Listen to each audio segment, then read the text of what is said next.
كلنا فاكرين عزيزي المشاهد الأزمة اللي أعلن عنها الإعلام الجزائري الواقعة بين الجزائر وملك أسبانيا أو أسبانيا بوجه عام، بعد ما أعلنت أسبانيا رسميا تضامنها مع المغرب وأنها تعترف بمغربية الصحراء، الشيء طبعا اللي خلى الجزائر تتخذ بعض الخطوات الغريبة جدا. السلام عليكم عزيزي المشاهد، وصل لك الفيديو دعمنا بلايك واشترك في القناة وفعل زر الجرس عشان يوصل لك كل جديد.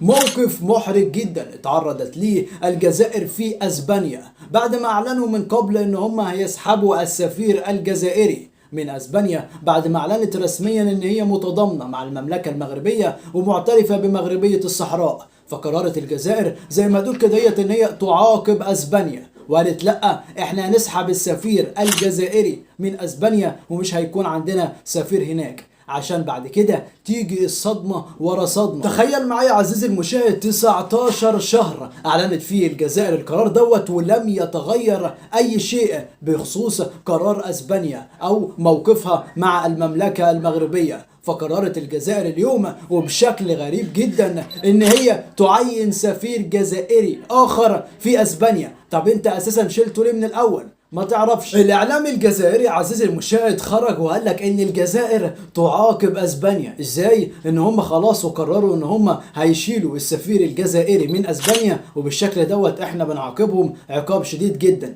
ولكن العقاب طال وطال جدا لمدة 19 شهر، يعني سنتين، اللي حاجة بسيطة، ومع ذلك اسبانيا لم تغير موقفها نهائيا بشكل غريب، مما دفع الجزائر بعد كده بعد طول المدة ديت اللي ما استفادوش منها بأي شيء ان هم يعينوا سفير جزائري ولكن جديد هناك في اسبانيا. بمعنى دوت ان الجزائر لم تستفد اي شيء غير انها شالت السفير الجزائري من اسبانيا بضعة اشهر وبعد كده رجعته تاني. الحقيقة عزيزي المشاهد وما تستغربش، ولكن القرار دوت كان ليه صدى واسع كبير جدا في الاعلام الجزائري، اللي شايفين ان هم ما استفادوش اي شيء، ان هم راحوا بس شالوا السفير الجزائري فترة وبعد كده رجعوه. ورغم الضغط الجزائري الكبير جدا دوت على اسبانيا، ولكن ما تأثرتش وما حصلش اي حاجة. اسبانيا فضلت علاقتها تكون اقوى بكتير جدا مع المغرب عن اي مكان اخر. كمان بقى عزيزي المشاهد، وبما اننا اتكلمنا عن الصحراء المغربيه، ففي بصراحه كام خبر كده رائع جدا. طبعا كلنا عارفين ان خلاص تم واعلان رسميا ان المملكه المغربيه بالشراكه مع اسبانيا والبرتغال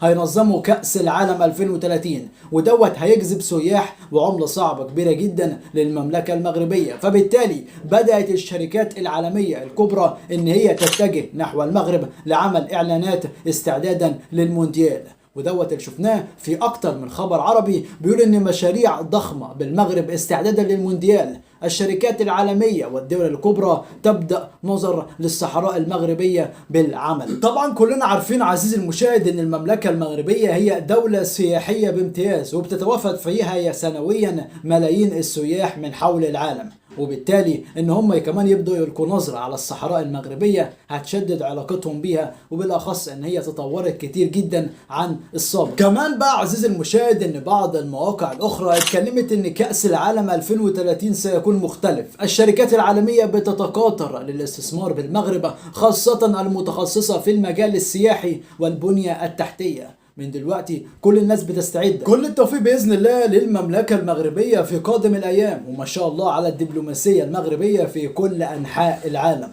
وفي نهاية الفيديو ما تنساش تدعمنا بلايك وتشترك في القناة وتفعل زر الجرس وليك في فيسبوك في أول كومنت.